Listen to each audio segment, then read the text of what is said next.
Hey, everybody. Welcome to another episode of the Subnet Show. I'm your host, Gabriel Cardona, coming to you live and direct from the metaverse, some dimension. And I'm joined as always by my amazing co-host, the legend himself, the man with the most cats in crypto, Connor Daly. What is up, my friend? Oh, the cats are causing all sorts of trouble today. I hear it. Ollie wants to be a guest on the show. Always. Nala, just 5 minutes ago, just was in the litter box, but had a little bit of an incomplete experience and ended up boot scooting around the house and That's always needed fun. to be cleaned up. But then when I tried to go get her, she ran away. Just went through the whole house. It was a whole affair. And the other ones are what, sitting back wondering what they're doing? What are all these smells? All right. Well, how are you doing? Good. Other than that, all good? Yeah, good. Yeah, happy to be here as always. Looking forward to a good show. Yeah, so we have a really cool guest today. So I'll go ahead and introduce him. We have the title would be the Developer Relations Head of the Avalanche Ecosystem at Chainstack. We have Usman Asim. Hey, Usman, welcome. Hey everybody, how's everyone doing today? Excellent. And so it's really cool as we were checking out Chainstack to get a sense of what you guys are doing. I really like it because the vibe I took away are two different things. Number one, cloud infrastructure for blockchain, I just think is such a good play. And it's going to be done in a huge way by one or two people. It's going to end up being as big as like AWS, this whole cloud for blockchain infrastructure. And then your guys, as I sort of took the vibe, it's multi-chain by design. And to 100%. us, yeah, that resonates with Avalanche, of course, because of the vision being we have subnets and you can launch virtual machines as blockchains. So overall, I'm totally digging the vibe of the product. I guess let's get a little bit of your story. How long have you been at the company and how long have you been working with Avalanche Tech?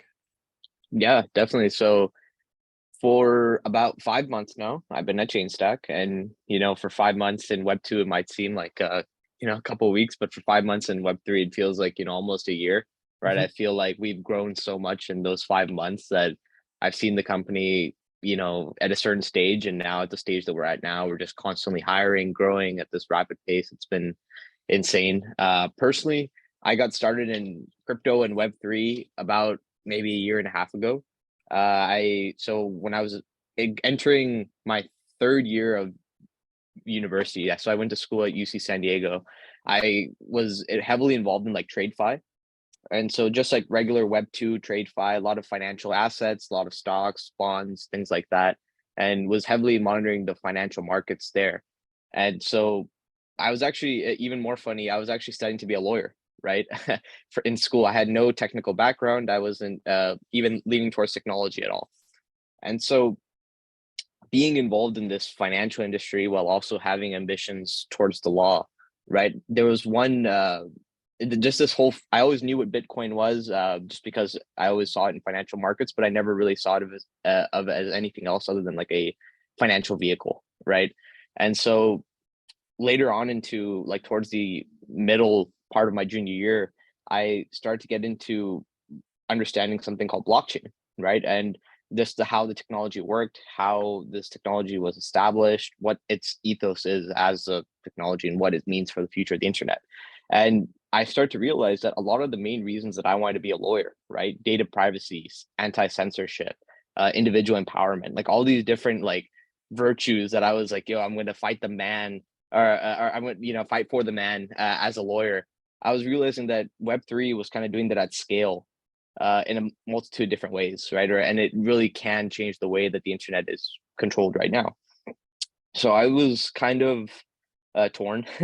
I was like, okay, entering my final year of college, right? Need to make a decision about what I need to do with my life. And I kind of said, you know what? I'm going to take a break from this predestined plan that I had, and I'm going to go all in on Web3, learning about computer science, learning about crypto, blockchain, and all the dynamics that fit in between that. And so it's pretty cool because I went to a really science heavy school. So like a lot of my friends were already heavily ingrained in CS, and they were just kind of heavily ingrained into coding anyway. So the environment was there for me, even though none of them really knew what blockchain was. And I'm sure they got sick and tired of me talking about it every day for a whole year straight, right? And like just bringing it up constantly and like kind of begging the question, like, why aren't you guys getting more excited about this, right? And when was Uh, this? How long ago? A year and a half ago or 2 years ago? yeah, a year and a half ago.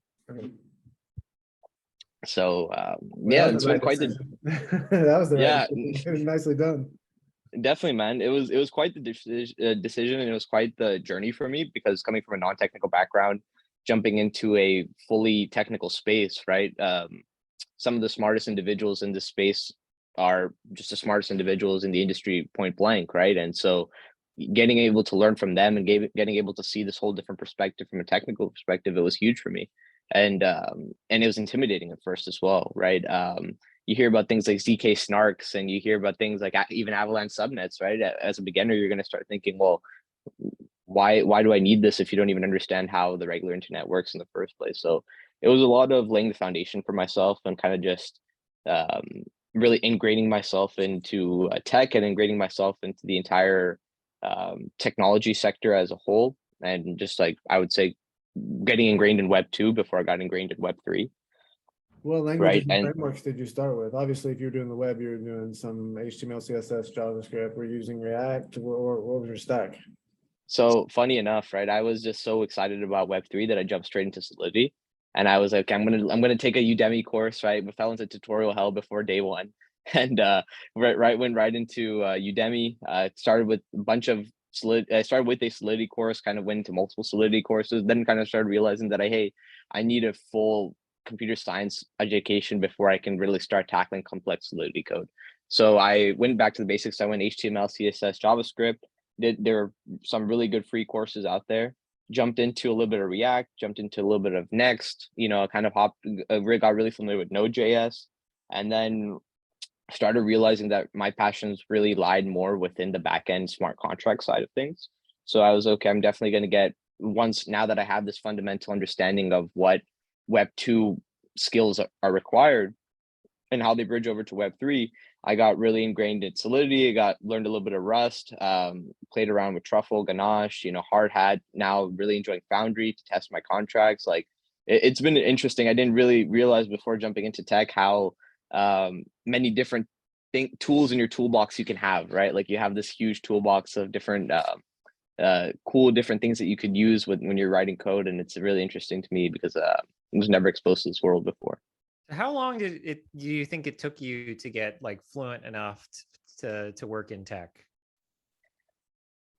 I think I really devoted all my time into it. Like honestly, I went full degen mode. Like right, like I kind of just said, okay, I'm not gonna really pay attention to much of my school stuff. I'm just gonna get passing grades, and I'm gonna devote almost 90% of my time into learning how to code and building projects. So it took me, I would say, I think 7.5 months or so before I was really feeling that I could, start writing production level stuff, right? And it was cool because my learning journey was alongside other students. So we have an awesome club at UC San Diego called Blockchain at San Diego, and so I didn't even know it was established when I started learning about this stuff. I was kind of 6 months into blockchain before I even realized we had a club at the school. It was kind of small. They just started that year, but man, like just being in this community of engaged builders, students your age who are like doing their own thing. Some guys are starting their own projects. Some guys are interning at VC firms. Some guys, it's a great environment to be around. And I really do think that this next wave of seeing just being ingrained in this industry for a year and a half now, I'm really thinking the next wave of big brains that are coming out are going to be university students, right? Like the ones who graduate in these next few years are going to be taking over this industry for the next 20 years. And you can really start to see that. And I've learned a lot from my peers. Yeah, I mean, that's so great to hear because I know I get a lot of requests from people who are just like, I don't know how to code, but I want to learn smart contracts and like, where do I start? And like, is this something that I can still do at my age or whatever? And that age might be like 25, but, but I mean, I think totally like it is. And I'm really glad that you're able to tell this story. Cause I think, you know, I think, you can always make that transition. I think Gabriel, you're also a late tech bloomer. Yeah, I As started well. writing software when I was 26 or 27 when I Wow. my late 20s, and I did the same journey as you. I started out with HTML and CSS and JavaScript and kind of worked my way in, and I was part of the HTML5 working group in college. So I got to work on HTML5 super early on, but yeah, same thing.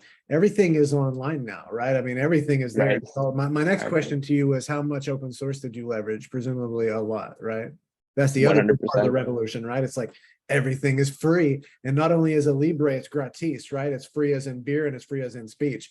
You literally get the intellectual property to it. That's the real cool catch whenever you go out and play with some of this software and you realize how high end it is. And you're like, and they gave the intellectual property to you. Not only did they give you the right to run this crazy AI library, Python library, or whatever, something that's like space age, but they gave you the intellectual property to do whatever you want with it, remix it however you want, rebrand it. It's a pretty cool sort of revolution. And what's real interesting is the more the analog and the digital converge, the more open source really sort of matters, and Creative Commons, which is sort of like the other part of it with regards to, you know, music and film and everything like that. Because ultimately everything will be sort of like in this metaverse world, everything is ultimately going to be bytes. So how it's ultimately licensed is going to be super critical. And that's the critical insight, right? Is that Creative Commons and open source. And then there's also whether or not you pass on the liberty to the people to do whatever they want with it, or if you just give them access to it. Anyway, I feel like I'm falling down a bit of rabbit hole with open source love there, but yeah, so that's kind of the cool thing to point out to people, is that everything's for free online. All of the information is there. You can take some Udemy courses, you can find everything you want on YouTube, and then you can get every single library you want for basically for free or open source. There are some things you pay money for, sometimes some cloud services, sometimes some hardware, but for the large part, it's open source. No, man, I completely agree with you. And, you know, for one, just to answer your first question, open source was a huge part of my journey, right? Like I was so surprised by the innovation. Like I really thought, I was like, man, open source is the future of everything in a way, right? And that's like Crazy, just crazy. right, like allowing it. And I was surprised that it was even taking place, because coming from the field that I was studying for, law is such a cutthroat field and cutthroat environment where individuals want to hold all that intellectual property for themselves. And it's like, hey, if we have a product that works and it's something that could be very successful and we could even build more on top of it, well, why would we want to give that out to the public, right? And now it's like innovation is a public good now, right? And now you have the ability to, you know, innovate on anything that you guys have made. I can kind of take it, make it better, make it worse, do whatever I want with it, right? And that's kind of the beauty of the internet. And that's why, you know, it was so depressing to see what happened with Tornado Cash. I'm sure you guys have so much, like so many opinions on that, but it's just, it hurts that ethos that we all hold dear and near to our hearts about why we're in this space and why, you know, why we're building. And so definitely interesting. But yeah, sorry, we just wanted to address that. Yeah, no, that was all super great. But let's turn the conversation a little bit. I want to talk about Chainstack. So for those who don't know, can you please give us the, you know, the pitch on, you know, what is Chainstack? Why should we care about it? 100%. So Chainstack's the 100% white glove service for blockchain, right? What that means is that in blockchain, what we need right now more than anything is infrastructure, and that's what we're here to provide. So when you're an app building, when you're a developer developing, whether you're a team of 1 or a team of 100, you need to be able to operate your backend infrastructure or be able to bootstrap your project up pretty seamlessly and pretty quickly. And that's what we're here to help provide. And that's what we're here to help incorporate into Web3. And so what's different about us than some of the other competitors that are out there in the space, and it's kind of what we have differentiated ourselves as up and coming startup, is that we are really able to take care of everything, right? And we want to take care of everything, right? Whereas some blockchain infrastructure providers only focus on 1 or 2 aspects, and I'm not going to call them out by name, right? But some of them only focus on, you know, shared node provision, or, you know, focusing on a token valuation, right? We're more so of a company that's focused based on purely on allowing developers to develop and getting more developers onboarded into Web3, right? And we're going to do whatever it takes to allow that to happen. So we're very community oriented. We have a lot of different APIs, SDKs, things that are on the way, in addition to our managed nodes, hosting services, in addition to our multi-cloud infrastructure. Like, we are really trying to take over the game in every aspect we can. And we hear it from the people that we work with. We have over 12,000 different individuals working with, like, clients working for us right now, or working with us right now. And what's really interesting is that throughout that journey, they've came to us and said, hey, we have XYZ problem, right? Or we need this integrated into the system. Can you do that for us? We'll say sure. If it falls within our reach, if our engineers can do it, we say sure. One of the really cool things we started doing is we started doing Subnet as a service, right? So one of the first projects in Avalanche, they came to us and they said, hey, we want to build a custom subnet. We don't really know how to do it. Can you help us out? And we're like, yeah, sure, from A to Z, right? And we'll help you build that process out, get you contacted with Ava Labs, right? We have different representatives that are already connected with their team, and it's like getting the ultimate developer onboarding experience, where we feel like a lot of other providers are kind of just lacking in that communication and relationship building space to be able to propel projects, right? So that's kind of what we're here for. We get a lot of cool requests from our people from our clients to allow us to get better. So things like NFT APIs, right? Like that was something that was needed. Boom, we're about to release it in a couple of weeks, right? Like we just onboarded 2 new chains within the past 2 days. So it's really funny, really interesting timing that we did this. So we just onboarded Gnosis and Near, right, in the past week. And I think that makes our chain total like 15 or 16 is 16 what I different. counted on the website today. Yeah, there you go. It's impressive. Right. Yeah, definitely impressive. So How big is your team? That was my next question. so when I started, we were probably like 50 team members. Since then, we're probably closer to 80 now. Awesome. And How many yeah, engineers? and engineers is the bulk of our team. So I would say 20, 25, right? Probably even more. I could be mistaken, but yeah, it's a pretty large team. We have a pretty large product team as well. So Maintaining 16 different blockchains, that's a lot of in-house expertise. That's pretty cool. You must have some smart people. Where are you guys based? So we're headquartered in actually Singapore, but we're globally distributed. So like our whole team is everywhere, right? So a lot of our engineering team is based out in Europe. We have a lot of management now in Singapore. We have a lot in the US. It's just I think we're spread over like 30 plus different countries, right? So it's How pretty old? interesting. How old? 4 years, or going on 5 now, I should say. I think we started in 2017. Okay. Yeah, that's a good run. 5 years in the blockchain space is a lot. Are most of the chains EVM compatible? I know I saw Bitcoin on there, and I don't think Near is EVM, right? So you have a mixture of different virtual machines. 100%. So we have a bunch of EVM compatible chains. We have a lot of layer 2s as well. But then we also have non-EVM compatible chains like Solana, like there's a couple other ones that we're thinking about onboarding as well. I think Cello was another one. Like Avalanche, I consider EVM compatible because you can write Solidity code in it, but it being its own ecosystem, I say it's another alt layer 1 that we offer.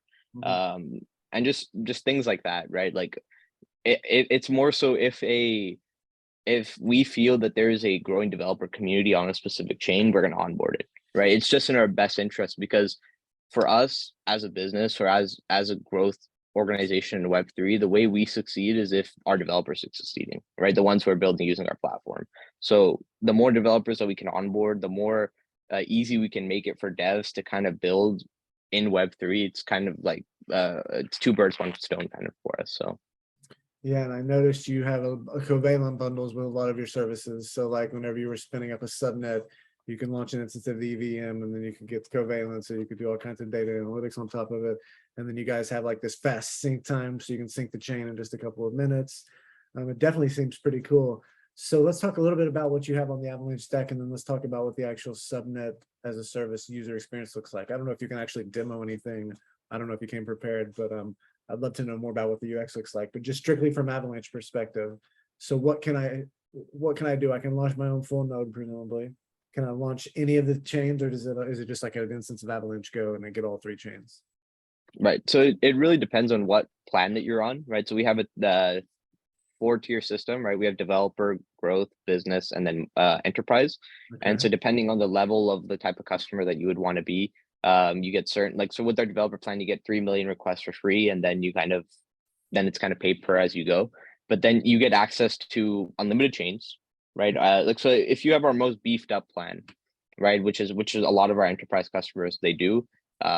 Customers like 1inch and Chainlink and other customers, they usually go all the way to the top, right? And so because they're managing so many different requests. So you can host multi-chain, unlimited chain amounts, and what's the, like, you can have an Avalanche chain node deployed in America, and you can have, you know, Solana chain deployed in Europe, and you can kind of do it as you please. What's really interesting though, and what's really awesome, and I think this is what sets us apart from a lot of the other providers, is that we allow this multi-cloud location hosting.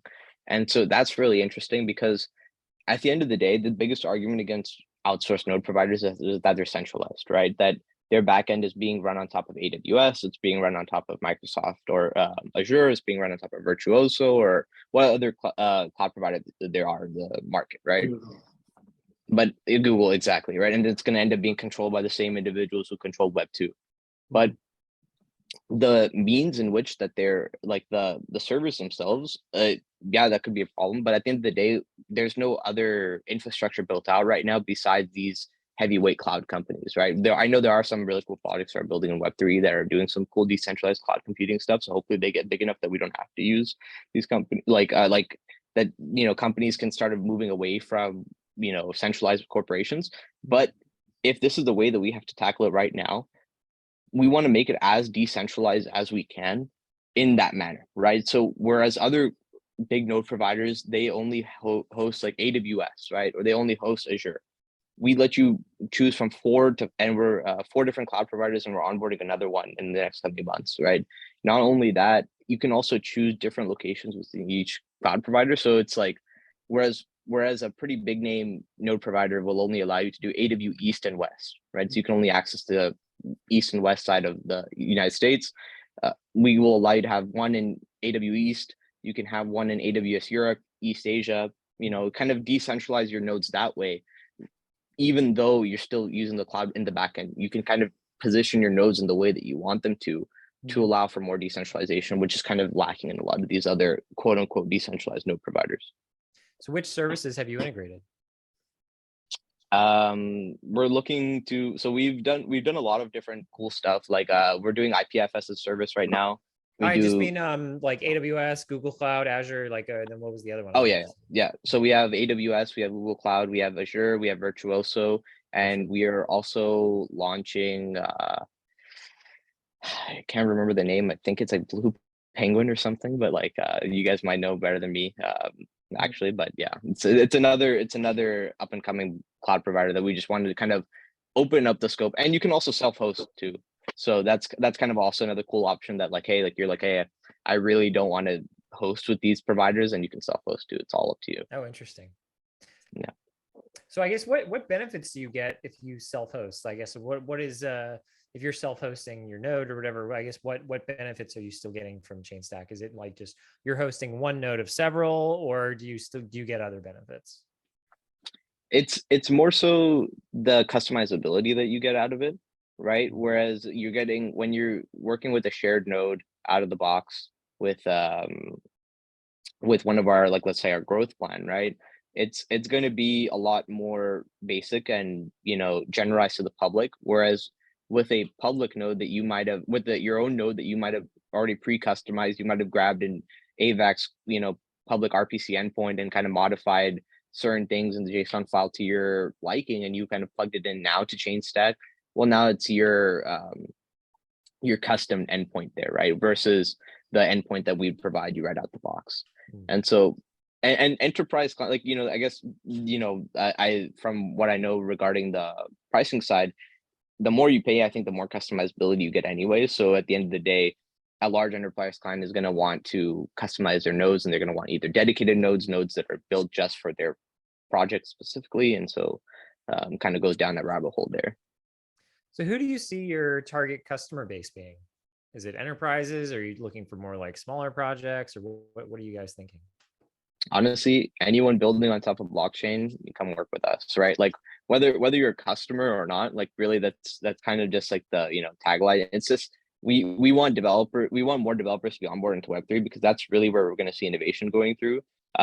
Where the more people that start building, the more devs that we get on board into the space, we are going to see mass adoption of this technology. That's like our bottom line, right? And whatever way we can do that, we're going to want to do that. So whether you're couple of college students who are just kind of testing out this project for a hackathon, you can use our developer plan. 3 million requests, that's going to be more than you need, right? And you can kind of get full access of one node for your project, right? Boom, there you go.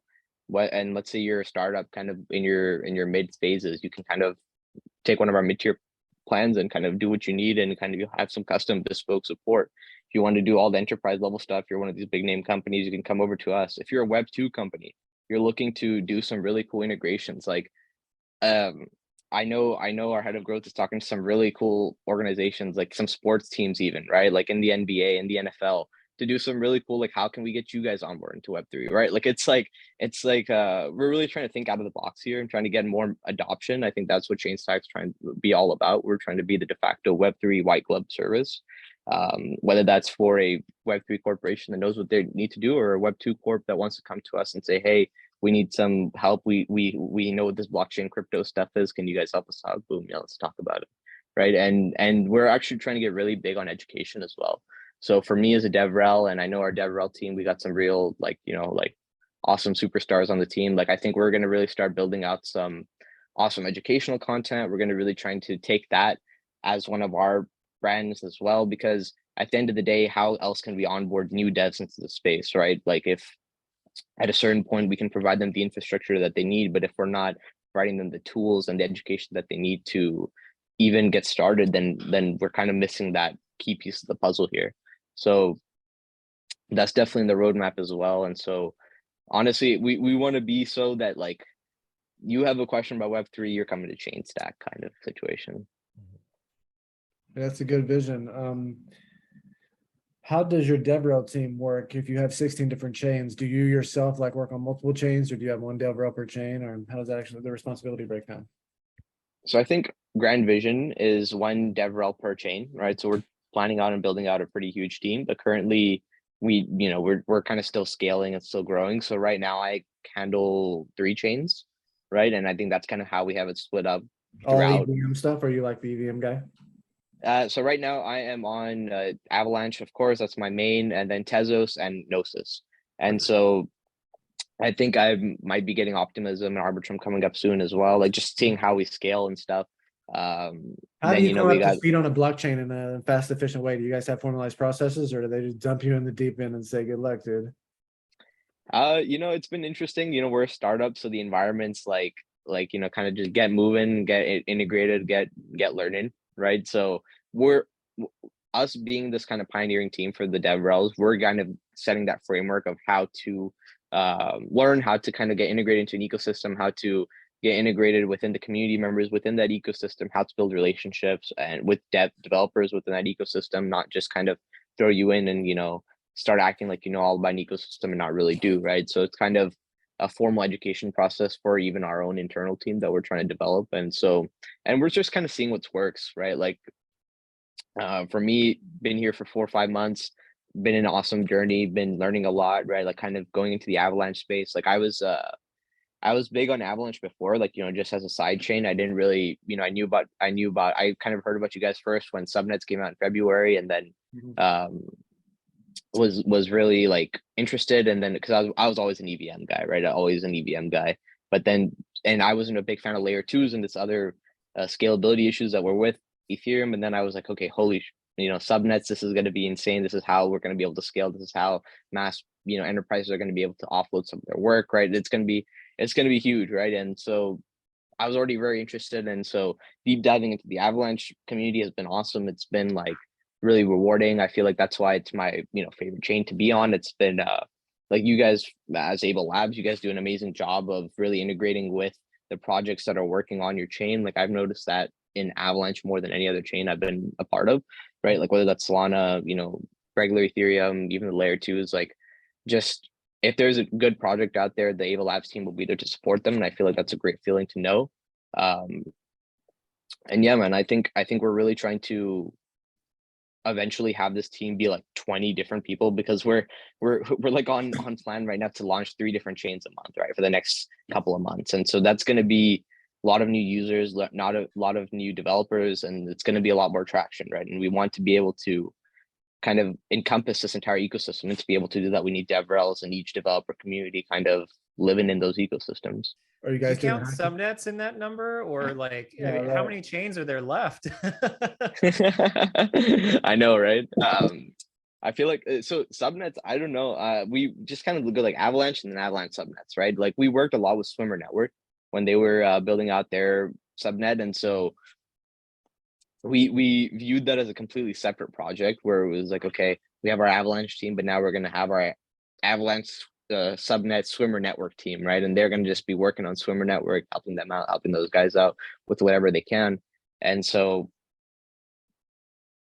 it's just like you know we're kind of learning as we go as well, because as we start to see more developers start using subnets and building on them, we're going to see much more mass adoption of the technology, right? And then we're going to, once that comes in, then we're going to have us as a service, we're going to have a whole process of how to transact with subnets, how to build with them, how to full onboarding process, right? Versus what I'm sure we're all doing at the end of the day is kind of just taking it as it goes, right? So we get someone comes to us with a request, hey, we want to build a subnet, then we'll say, okay, let's see what the specifications of this subnet are, how long is it going to take for us to build it, things like that, and then go from there.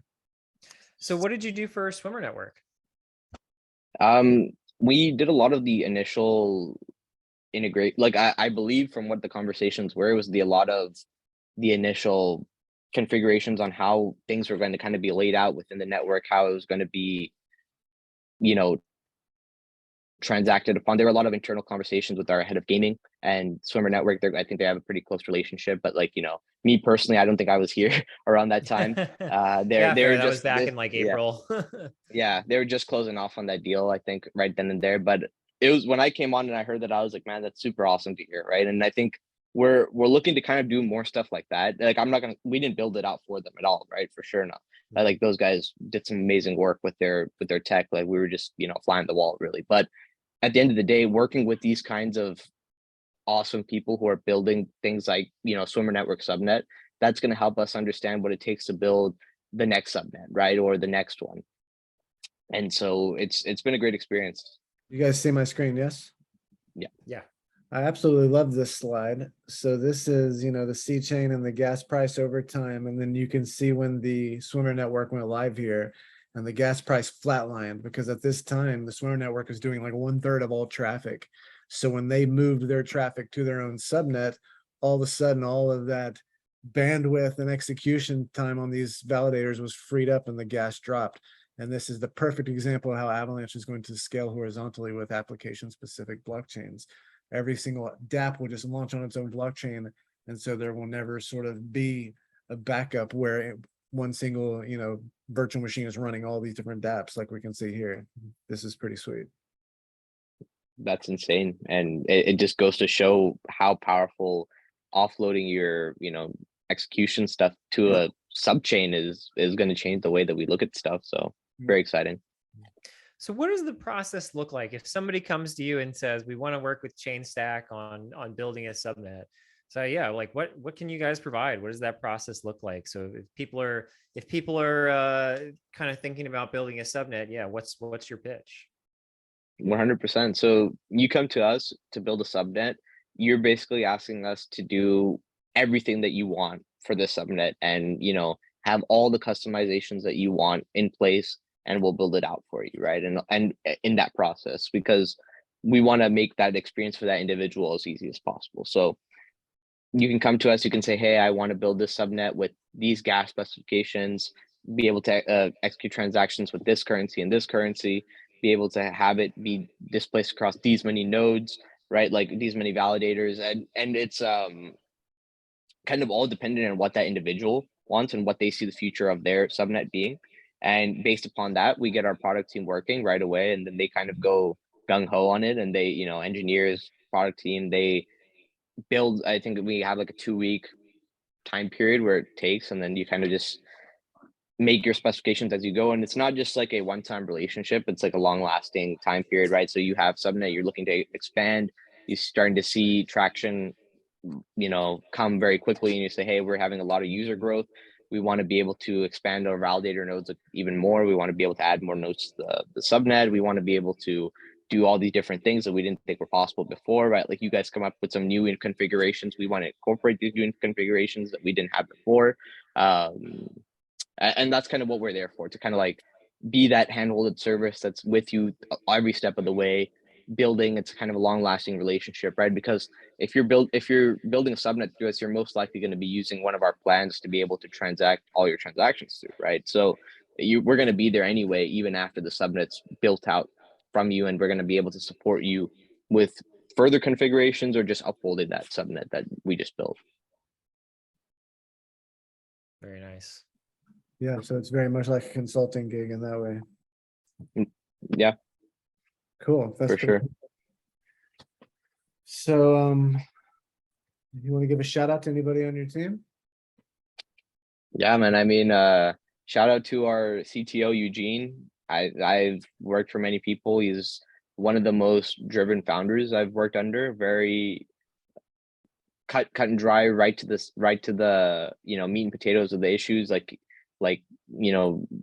get work done kind of situation, right? And that's what Web3 needs, right? And he has a vision, and I'm really behind him. And so I Where's he think that's from? from Singapore, I believe, based out of Singapore. Nice. Yeah, not sure about originally though. Shout out to Austin. He's our head of growth. He's a beast. He handles a lot of our partnership stuff. Like, he's been getting us some awesome partnerships, just awareness, things like that. Shout out to Matt. Shout out to our whole DevRel team. Shout out to the AE team. Like honestly, shout out to the engineers. Shout out to the product team. Like, honestly, shout out to all Chainstack. Like, we're You guys are hiring. You guys got a URL people can go check out. Yeah, we got a hiring, so you can go to chainstack.com/careers, and it'll kind of take you to our Bamboo HR page, and that has all of our available roles right now. We're hiring for DevRels, we're hiring for AEs. Well, languages do you guys hire for engineers? Like, what kind of tech stack would people need to know to land and hit the ground running? For sure, I think we work with a lot of Python, a lot of Go, a lot of C++. You got to be experienced with JSON, a lot of backend technologies. That'd be great. Yeah, that's really it. Like, I don't think we're looking for much front end stuff right now. It's mostly back end stuff, mostly server side, like REST APIs, cloud infrastructure. Obviously, if you can work with cloud, then definitely hit us up. We're hiring all across the world, right? And we're trying to scale very quickly right now. Like, I'm really surprised at the rate of our growth. So if you're interested in Chainstack, if you're interested in the trajectory that we're going to, like, hit me up on Twitter at Asim Files, or you can go to chainstack.com/careers. Yeah, it's really quite amazing how fast the Web3 companies are growing. We're definitely experiencing it at Ava Labs. I believe I was employee number 24, and I think we've got around 250 now. Is that right? Wow. Pretty darn close, isn't it? I think we're lower than that. I think we're like 170, 180. Oh, we're above 200. We're above 200. Okay, Yeah, then I above haven't 200. checked the numbers in a while. Yeah, either way about it, we've almost 10x since I've been at the company in 2 years, and that's a lot. Like, the social changes of growing that fast are just its own challenge, if you will, right? Because there's so many dynamics of new people and new visions, and how do you keep sort of like this institutional knowledge and this institutional culture rolling forward despite all of the churn and the change and the people coming and going. And it's a fun journey. And then working on the cutting edge of this technology is another aspect, right? So you've got all these different dynamics of massive growth, networks growing exponentially and changing in nature, and then you've got all these social dynamics. It's been pretty fun. How do you guys, I asked earlier, but I don't think I got an answer. Do you guys do a lot of hackathons and outreach like that? Yeah, 100%. So I think in the past 6 months, we've really started going ham on this kind of stuff. So we're really focusing on hackathons. We're going to all the events now. Like, we're really starting to build out our front facing side now. So we really want to be involved with a lot of this stuff. We have started to realize that hackathons are where it's at in terms of young builders who know what they're doing, who Sure. need support, and and it's just cool to be in that environment, right? Like, especially for me, like as a new builder in the space, like, just being in that environment, seeing people going, really at the perfecting their craft, it's awesome. So we're really trying to do more hackathons. Actually, we're trying to host a few, so that you might see that in the future. And yeah, we're really trying to be full gung-ho right now in terms of exposure. So hackathons, conferences, How everything. about online social stuff? Do you have a Discord or anything like that? And then how about Twitter handles, that kind of stuff? Yeah, so we have a Discord. It's in our Twitter bio. So Twitter is Chainstack HQ, at Chainstack HQ on Twitter. What about you? What do you personally? Asim Files. So my last name, ASIM Files on Twitter. Yeah, we're really trying to get, Twitter is where information is distributed in Web3, right? So I think it's just, I don't think it's smart to not have a presence on Twitter, whether that's for me or whether that's for the company. And so I think we're really trying to take stride in that and kind of really, fully incorporate Twitter and social media into all of our branding, and kind of, because one thing that and not just me, but a lot of individuals at our company feel is that we really do have a superior product in terms of what we're offering for, consumers in Web3. One of the things where we really struggled in is kind of just marketing, kind of letting people know that that's true, right? And I think that's kind of what happens with a lot of companies that are just building, right? And so when I got here, even just a few months ago, I felt that the tone of the company was just build, build, build, right? We're not focusing about letting anyone know. We're not really, worried about the shine. We're more worried about making sure what's under all the covers is something that is, something solid and something that's going to be actually wanted within the community and getting users. And so once that kind of got perfected and we started realizing that, hey, we should kind of market this because it's working, right? And people are really loving it. We've just been taken off from there. So we're really starting to realize the importance of it and the power of it. And I think now is the right time to do it, because I think having a strong product prior to getting your name out there is important, right? And you want to be able to have notoriety within the community before trying to sell yourself or sell everyone on you. So Yeah, I know there was one more question I was going to ask that I wanted to ask earlier, and I spaced out on it. So having previously been studying law, and then mentioning that you saw that, Web3 was doing more to sort of bring about this change than even you could do as a lawyer, I wondered, so does that mean that you resonate with the idea that code is law, that whole idea? yeah, 100%. Yeah, and I think that's where I see the future of law going to. And I think that's what got me really excited about being in this space, because I thought, hey, if I put off three years of my, educational career, instead of going to law school right out of like undergrad, I can really be in a groundbreaking industry, learn things from, the ground up. And then if I still decide to go into that field, I can go into it with this experience and kind of change the way that we, view this technology. Because I feel like it's going to take a lot of us on the inside who really understand technology in the law field to be able to Yeah. propel, this stuff in front of government and get it through regulation and stuff. So I do believe code is law, and I hate that we're starting to see even open source get, hit on, and kind of we're starting to see a lot of different things that we believe were inherently It's true been about going on a Web3. long time, though. If you remember, encryption used to be illegal. It used to be a military of arms. So, it kind of has been Still going on is. a long time. It still is. Right. Yeah. So it's worth remembering. But yeah, you're right. It's horrible. Nobody wants to live in some draconian military police state. Like, no, that's not why we're doing this. We're building this censorship resistant web, and we're in this very unique time where we're right in the middle between the old and the new. We're like right in the middle. And so there's still a lot of the old going on, and the power is like going through their hands like sand. And encryption is just it's all so incredibly powerful. And if you think about, if you put yourself in the shoes of the traditional power structure, the military, police state, whatever it is, and you think it's your job to make sure you've always got like the best weapons and the best military in the world. That's your job. You've always got to be on top of everything. It's a stressful time to have that job because there's so many disruptive technologies that are insanely powerful that it only takes, some super expert in to be asymmetrically empowered. So I understand why encryption scares, the military police state, but that doesn't mean you can make, you can't make it illegal. It's just mathematics, right?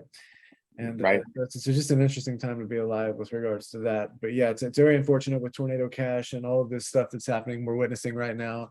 The dude from Monero, I think, got arrested too, right? Fluffy Pony, didn't he get arrested? Okay. I didn't see that one. Yeah. Oof.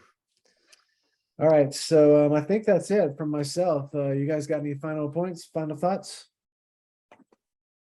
No, I mean, I just wanted to thank you guys for kind of letting me go on and kind of have this conversation. You guys really enjoyed it.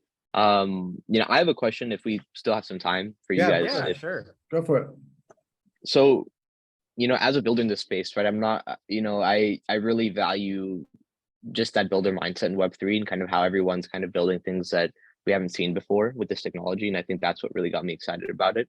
So one thing that, as an individual, like I think I mentioned earlier, like censorship resistance is like key for me, especially when building on a blockchain. And as a young builder, like I still have some ideas that I really want to incorporate and want to further in the future.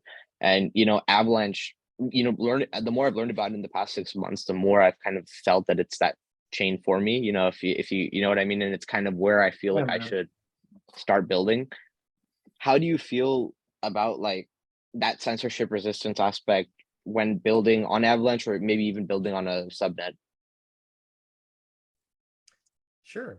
Yeah. So I think this is a really important issue to talk about, this week, this month especially, because I think if you read on Twitter, there's a lot of people calling for the death of crypto this week, especially with some of the ETH merge stuff happening soon. Some people are just like, oh, we're going to have to create competing forks of Ethereum that are OFAC compliant and other ones that are not, and it's just going to break everything. I don't think we're about to head for that future.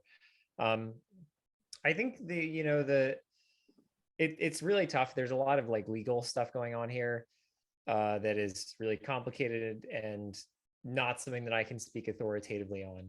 But I think in general, like the most important thing is that we continue to innovate and build software that is secure by design and that does not give its creators the power to do anything about it.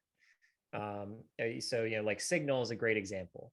Like no matter what law enforcement does to Signal, they cannot turn over your text messages to the FBI or the CIA or whoever. Right. And so I think Avalanche is, although the C chain is not designed to be a privacy focused solution, it can support applications like I believe Tornado did launch on Avalanche. Sherpa. And we had Sherpa as well. Right. So Avalanche has a very flexible architecture, especially with subnets. With subnets, you can run any virtual machine that you can build. Any binary that runs can be compatible with a subnet. So as researchers keep inventing new protocols, keep inventing new privacy systems, there will be a home for them on Avalanche in a way that you can't necessarily do on Ethereum. Ethereum is tied to the Ethereum virtual machine. It can't just change out its core base layer without totally reinventing itself, which I think with the amount of maxi lock-in, totally impossible at this point. But with Avalanche's ability to just kind of add on to itself, add new subnets, add new technologies, I think it is a home that will always be able to accommodate the latest and greatest in privacy technology going forward. So I feel like if you're interested in building on Avalanche, it is also like a very decentralized system. It's not, Ava Labs does a lot to help out the development of Avalanche, but it's a distributed network. And ultimately, if we publish a software update and nobody runs it, there's nothing we can do about it. It's a decentralized network. And I think a lot of people, I think that there might be some people who think, oh yeah, Ava Labs controls Avalanche. It's very much not the case. And especially if we think back to, or they might even think, Ava Labs has so much stake. They have so much AVAX. They must be running all the validators. They must be the majority of the network. Definitely, not the case. I don't know the exact numbers, but an incident that comes to mind that makes me really appreciate this was probably pre-you in the space, but back in February of 21, we had our big incident where the chain slowed down for a long time. And after about 48 hours, we finally figured out a patch and rolled it out. And we rolled it out at like 3 a.m. or something like that. It was like middle of the night for almost everybody. Europe, it was like maybe like 2 or something like that. Europe was like maybe just waking up, but we were not sure how long it would take the world to upgrade all their nodes, because we did not have enough stake to just reboot the network on our own. Like this was a concern of ours that this would keep going until enough stake came online, because I think we needed at least 80% of the network to upgrade. And that was not great. We were scared. It actually ended up being fine because our community, especially at that time, just a couple months after mainnet, was super into Avalanche. Was all the validators were super motivated, and I remember we had people hanging out, like they're like, I set my Discord notifications to go off loudly so I could get up in the middle of the night and run this upgrade. And they did. Like, that was crazy. Like, literally, we just went out at like 2 or 3 in the morning, and like I think we were back up by like 4 or 5. So much love. So much love. It's good. So yeah, I was just say, so that's my story. Avalanche is very decentralized, and we are so I think, you know, even if Ava Labs wrote a privacy removing upgrade to the Avalanche client, there's no guarantee that it would even be adopted by the community. You know, we could only update a GitHub repo. We can't update any of the running systems. So I think Avalanche definitely, you know, can be a home for privacy preserving technology. Good answer.